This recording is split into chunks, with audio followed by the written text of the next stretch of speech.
प्यारे बच्चों, कैसे हैं आप। स्वागत है फिर से आपका केमिस्ट्री क्लास में। और आज हम जो टॉपिक पढ़ाने जा रहे हैं वो है depression of freezing point. Depression means that is decrease in freezing point. For example water freezes at 0 degree Celsius, but on adding non-volatile solute in solvent, the freezing point decreases. इसका मतलब ये हुआ कि अगर आप नॉन वोलेटाइल सॉल्यूट अगर add करते हैं वाटर में तो वो जीरो पे फ्रीज नहीं होगा, जीरो से कम पे फ्रीज होगा। ठीक, तो अब जैसे समझिए कि ये आपके पास सॉल्वेंट मॉलिक्यूल्स हैं, ये सॉल्वेंट मॉलिक्यूल्स हैं।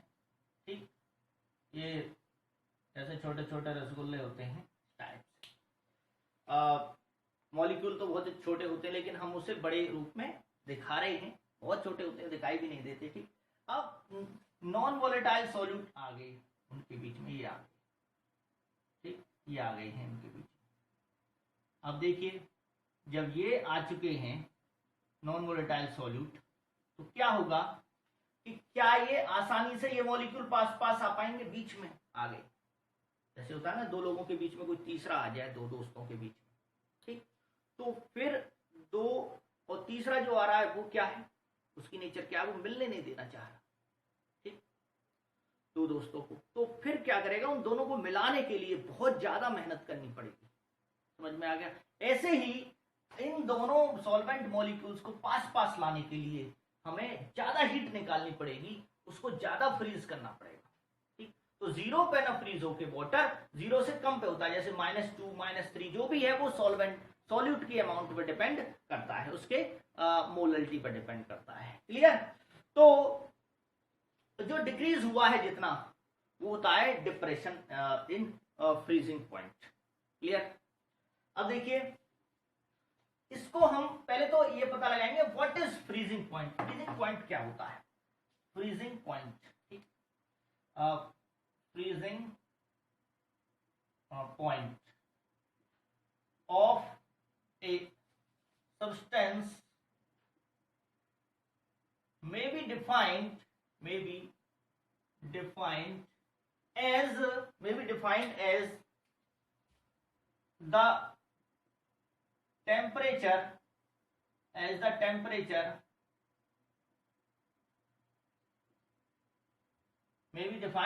temperature at which the vapor pressure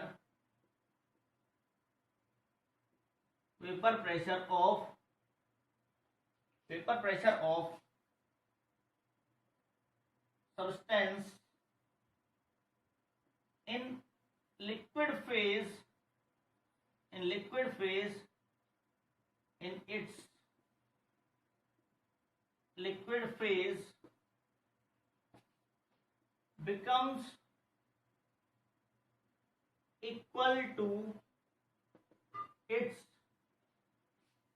vapor pressure in solid phase।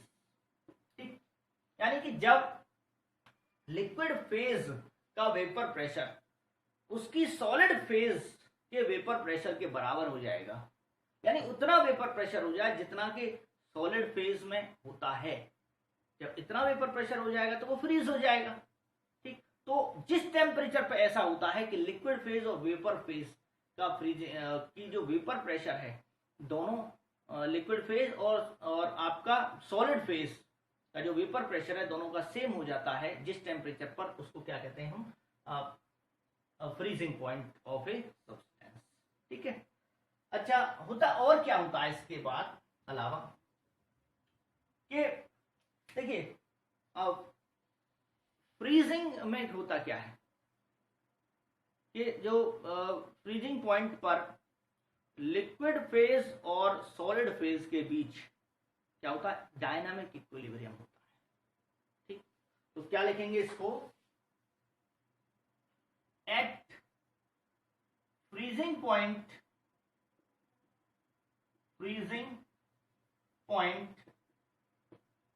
of substance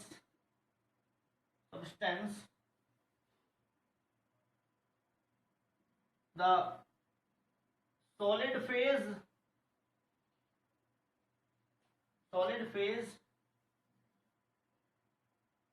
will be in dynamic equilibrium with its liquid phase। और आपने देखा भी होगा कि जीरो पे ही वाटर क्या होता है, वो फ्रीज हो जाता है, और जीरो पे ही वो मेल्ट हो जाता है। इसका मतलब ये हुआ कि दोनों इक्विलिब्रियम में, डायनामिक इक्विलिब्रियम में, अगर आप किसी कांस्टेंट टेम्परेचर पर आइस को लीजिए, कांस्टेंट टेम्परेचर पर, तो वो वहां पर थर्मल इंसुलेटर बनाना पड़ेगा आपको कि वहां पर टेम्परेचर कांस्टेंट रहे, जीरो पर रहे, तो कुछ वाटर रहेगा और कुछ जो है वहां पे आइस रहेगी। जितना वाटर बनना है बन जाएगा, जितना आइस रहनी है। तो लेकिन आइस से वाटर और आइस से वाटर और वाटर से आइस दोनों बनते रहते हैं, लेकिन अमाउंट चेंज नहीं होती है, दोनों चीजें रहती हैं। तो क्या कहते हैं उसको, डायनामिक इक्विलिब्रियम, ठीक है ना। तो ये दोनों ही फ्रीजिंग पॉइंट पर क्या रहते हैं, डायनामिक इक्विलिब्रियम में रहते हैं। समझ में आ गया। अब देखिए नेक्स्ट जो पॉइंट है इसमें, वो है आपका कि नॉन वोलेटाइल सॉल्यूट डालने से, ठीक है। अब देखिए थर्ड जो पॉइंट है वो ये है कि solution will freeze, a solution will freeze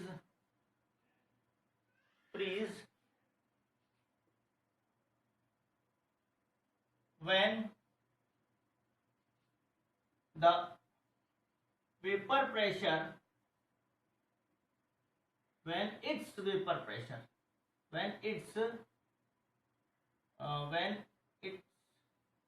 vapor pressure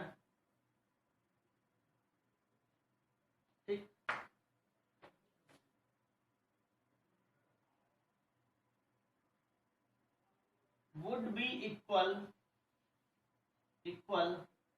to the vapor pressure of pure solid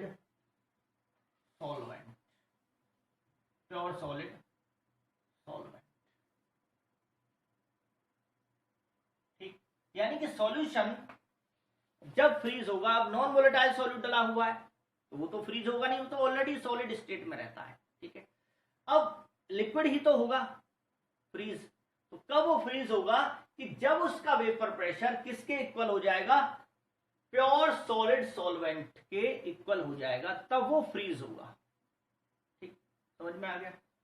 fourth इसमें जो पॉइंट है वो ये है कि when a non-volatile solute is dissolved in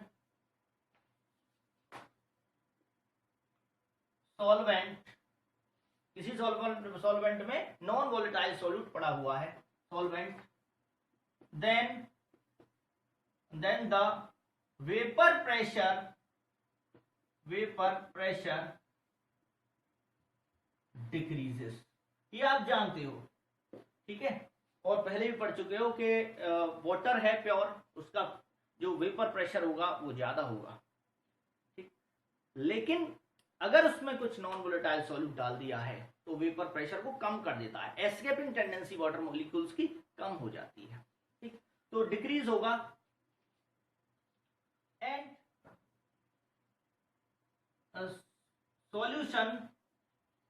solution will freeze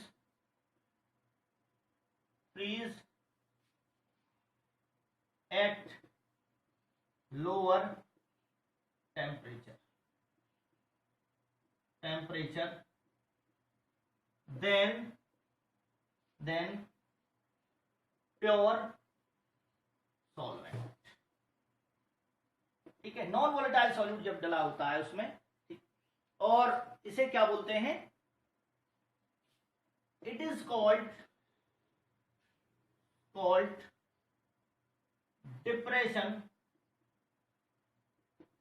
depression of freezing point. ठीक है, इसको क्या बोलते हैं हम, कि फ्रीजिंग पॉइंट का कम हो जाना, जैसे 0 से कम हो गया, -1 पे, -2 पे, इस टाइप से हो गया। क्लियर, ये समझ में आ गया होगा, बहुत ही इजी है ये। ठीक, अब देखिए जरा इसको ग्राफ पे देखते हैं हम। ठीक, और क्लियर हो जाएगा उससे। देखिए यहां पर एक ऐसे हमने ये बनाया, देखिए यहां पर है आपका वेपर प्रेशर, यहां पे क्या है, वेपर प्रेशर ले रहा हूं मैं सॉल्यूशन का। ठीक है, यहां है टेम्परेचर किस में लेते हैं, केल्विन में। अब देखिए कि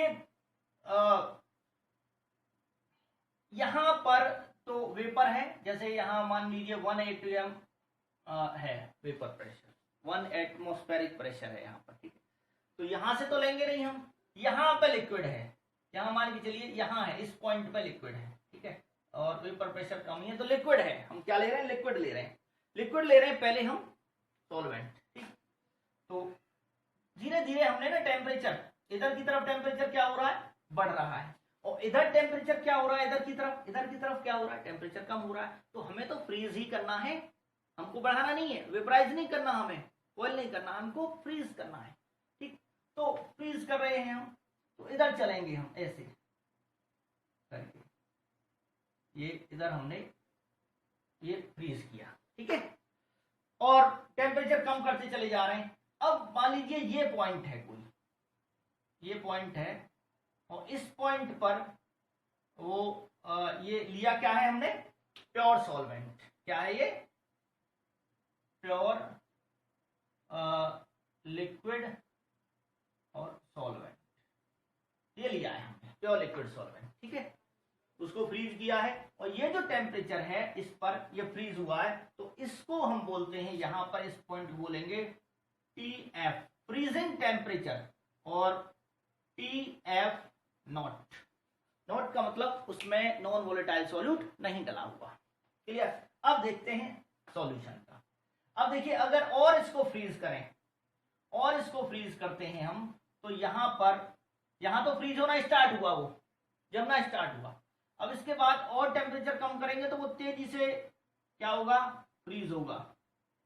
ये ऐसे करके वो लाइन जाएगी एक साथ। ठीक, ये क्या है, ये फ्रोजन लिक्विड है, ये क्या है, फ्रोजन लिक्विड। ठीक है, ये जमा हुआ लिक्विड है आपका, फ्रोजन लिक्विड, जमा हुआ। ठीक है, समझ में आ गया, या फ्रोजन सॉल्वेंट भी कह सकते हैं, फ्रोजन सॉल्वेंट वो ठीक रहेगा। ठीक है, फ्रोजन सॉल्वेंट, यहां तो जमना स्टार्ट हुआ, फ्रीज होना स्टार्ट हुआ, यहां से यहां ज्यादा हुआ वो। अब लेते हैं हम कि जिसमें हमने नॉन वोलेटाइल सॉल्यूट डाला हुआ है। ठीक है, तो यहां से स्टार्ट करते हैं। अब देखिए ये यहां पर जो प्योर सॉल्वेंट का वेपर प्रेशर होगा वो ज्यादा होगा, यहां पे है, लेकिन जैसे ही हमने सॉल्यूशन बनाया, नॉन वोलेटाइल सॉल्यूट ऐड किया, तो उसका वेपर प्रेशर कम हो जाएगा उसी टेम्परेचर पर। ठीक, तो कम हो जाएगा, तो यहां से ले रहे हैं, यानी वेपर प्रेशर कम हो गया तो इधर से ले रहे हैं। ठीक है, और यहां से हमने क्या किया, ये इसको फ्रीज करना स्टार्ट किया, टेम्परेचर कम किया। ठीक, तो अब वो इस पॉइंट पर जो प्योर सॉल्वेंट वाला है उस टेम्परेचर पर फ्रीज नहीं हुआ, उससे कम पे होगा, ये फ्रीज होना स्टार्ट हुआ। ठीक, और इस पर नहीं हुआ, ये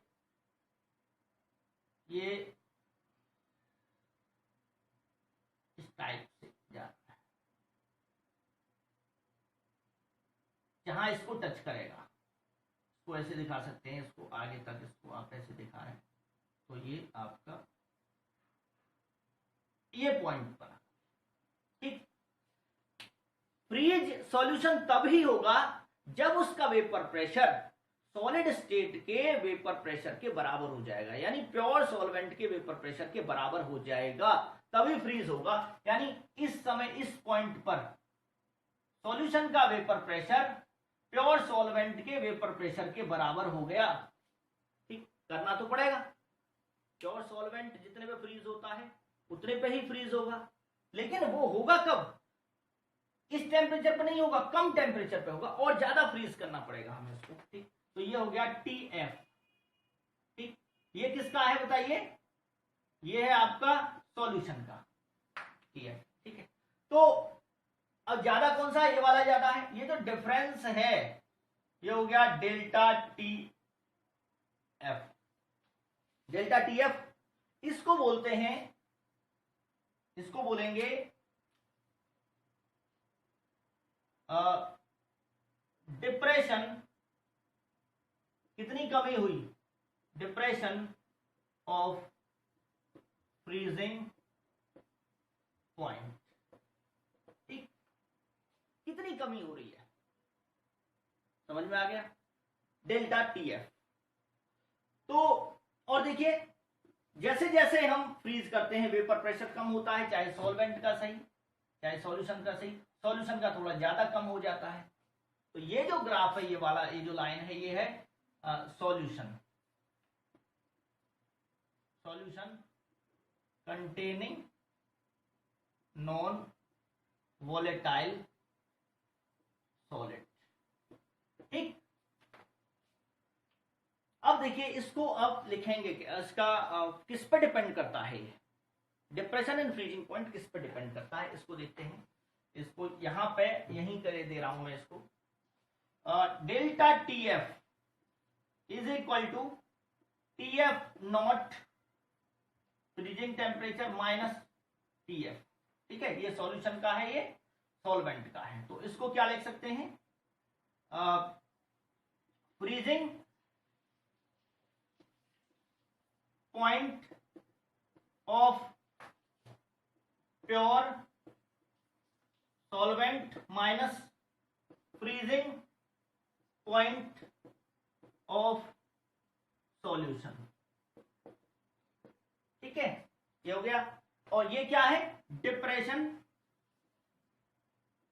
depression in freezing point, delta TF हो गया। समझ में आ गया? अब ये डिपेंड किस पे करेगा? डिपेंड किस पे करता है ये देखिए, इसको यहां से इसको मैं हटा देता हूं।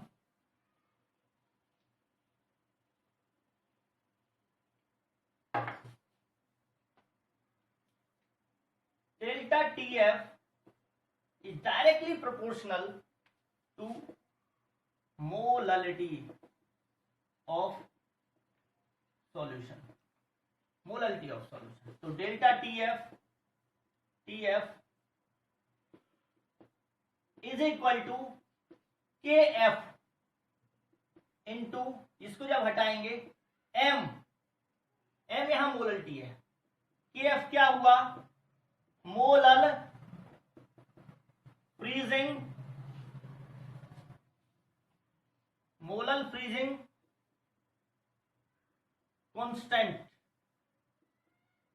कांस्टेंट, ठीक। या इसको मोलल डिप्रेशन कांस्टेंट बोलते हैं, ठीक। या क्रायोस्कोपिक कांस्टेंट, ठीक। क्रायोस्कोपिक ये फ्रीजिंग सब्सटेंस के लिए यूज किया जाता है, ठीक है। और अच्छा, अब देखिए इसको डिफाइन कैसे करेंगे हम? इसको मैंने यहां से रख किया। मोलल फ्रीजिंग पॉइंट कांस्टेंट ये डिपेंड करता है सॉल्वेंट पर, किसी पर्टिकुलर टेम्परेचर पर किसकी वैल्यू सॉल्वेंट की नेचर पर डिपेंड करती है। जैसे वाटर है, आपका बेंजीन है, वाटर के लिए अलग होगा KF की वैल्यू, फिर बेंजीन के लिए अलग होगी, इथेनॉल के लिए अलग होगी, ठीक है, अलग अलग होती है, सॉल्वेंट के लिए होती है। ठीक, और इसको डिफाइन कैसे करेंगे, जब इस वैल्यू को आप 1 कर दीजिए, मोलरिटी को 1 कर दीजिए, ठीक, यानी कि जब when m is equal to 1 mole पर किलोग्राम, देन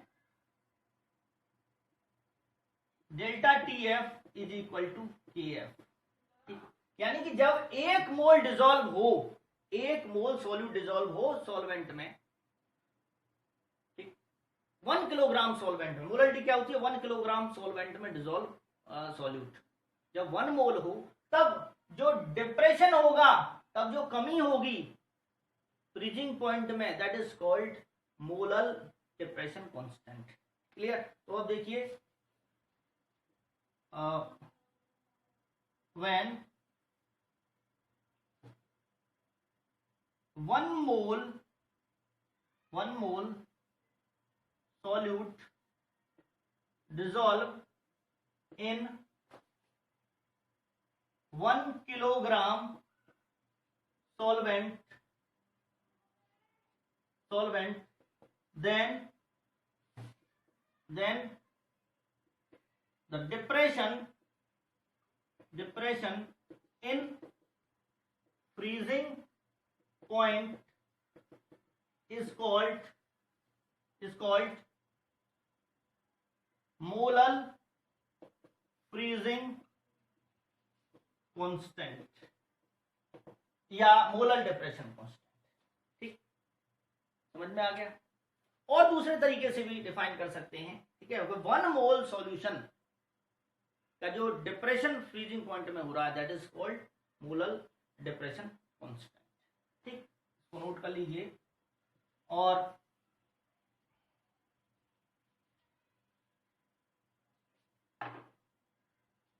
ऐसे भी लिख सकते हैं इसको कि depression in freezing point of 1 molar solution is called molar depression constant। ठीक, इसको ऐसे भी डिफाइन है। अब देखिए फॉर्मूला आपका, इसकी हेल्प से आप मोलर मास भी निकाल सकते हैं इस मेथड की वजह से। ठीक है, किसका, अननोन सॉल्यूट का molar mass, KF into M, number of moles of solute को किससे मानते हैं, 2 से, solute upon mass of solvent in kilogram. Clear. अब देखिए KF इंटू इसको, नंबर ऑफ मोल्स को आप N2 से सॉल्यूट को डिनोट करते हैं। ठीक है, N2 अपॉन सॉल्वेंट का होता है मास W1, इसमें किलोग्राम में। ठीक, इसको और ओपन कीजिए जरा, KF इंटू KF, और यहीं पे बराबर में की देते हैं, KF into N2 W2 upon M2 upon W1, और ये किलोग्राम है सॉल्वेंट। ठीक है, इसको और भी कर सकते हैं, किलोग्राम, ये KF into W2 upon M2 upon W1 into upon 1000।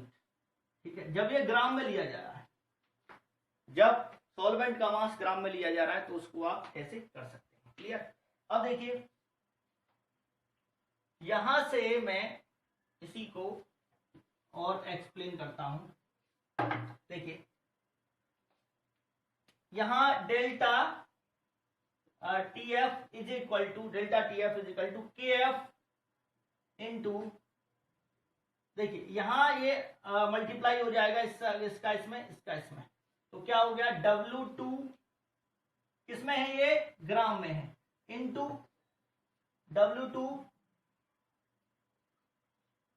Into किसमें है, ग्राम में है, इंटू 1000, W2 के पास क्या आ गया 1000, इसकी यूनिट क्या होती है 1000 ग्राम पर किलोग्राम, इसकी यूनिट, ठीक, डिवाइडेड बाई डेल्टा TF को मिडिल में ले आइए,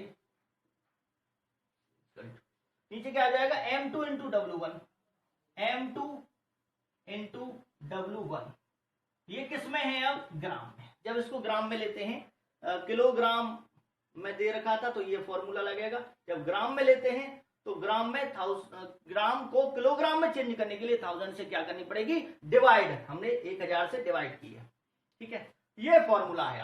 अब ये क्या है, मोलर मास ऑफ सॉल्यूट, ये क्या है, मोलर मास ऑफ सॉल्यूट, ठीक है। तो अब देखिए इसको यहां से इसको हम रफ किए देते हैं, ठीक। अब देखिए क्या हो जाएगा, अगर इसको निकालना हो, यानी molar mass of solute M2 ग्राम पर मोल में निकलता है, तो कैसे निकलेगा ये, KF इंटू W2 ग्राम में इंटू 1000 ग्राम पर kilogram divided by delta TF into W1 ग्राम है। समझ में आ गया बच्चों। तो इससे आप अननोन सॉल्यूशन, जो अननोन सॉल्यूट है उसका मोलर मास निकाल सकते हो, फिर सॉल्यूट भी पता चल जाएगा, मोलर मास जितना निकल आएगा उसका फिर आप सॉल्यूट कौन सा डाला है वो भी निकल आएगा, ठीक है।